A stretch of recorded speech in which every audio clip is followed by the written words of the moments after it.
We live in an era of unprecedented hyperconnection, yet the defining psychological trait of our time is a profound internal isolation. Ultimately, we have become the lonely human. This isn't a niche struggle. Every month, millions of people search for the same thing, a way to stop a mind that won't stay quiet. This restlessness is driven by a specific psychological loop.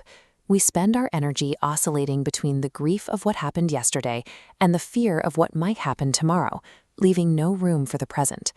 5,000 years ago, on a literal battlefield, a dialogue was recorded that mapped out this exact internal conflict. The Bhagavad Gita provides a framework for managing this noise by treating the mind not as a source of truth, but as a system to be stabilized.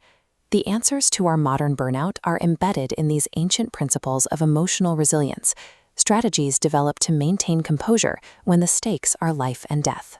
Mental suffering is often the friction created when we try to control outcomes that are physically beyond our reach. The Gita suggests a state of radical acceptance. It operates on the premise that while we are blind to the full picture, the universe functions with a complete understanding of every moving part.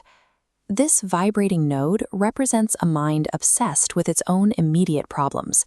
From this perspective, every setback feels like a terminal error. When we zoom out, the node unravels.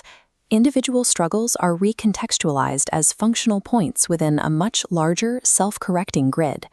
Peace begins when you stop demanding that the universe operate on the scale of your personal desires.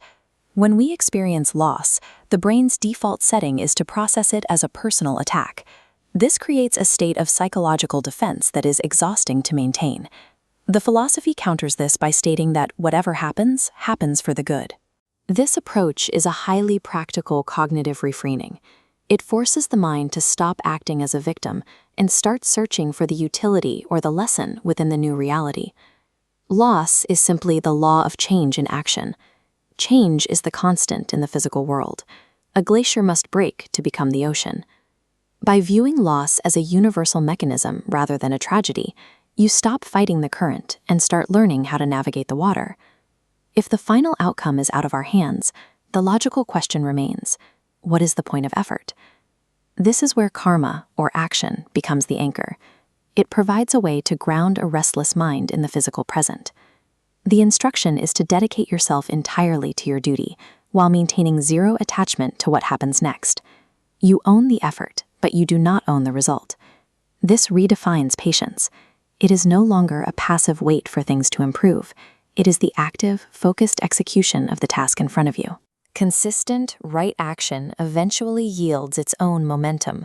The effort is never wasted. It simply accumulates on a timeline that is often invisible while you are in the middle of the work. Focusing purely on the execution of the present moment effectively dismantles the anxiety of an uncertain future. Through this practice, the mind undergoes a transformation.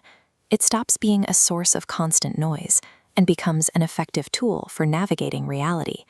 The sense of being a lonely human fades as you recognize your specific active role within the broader machinery of existence.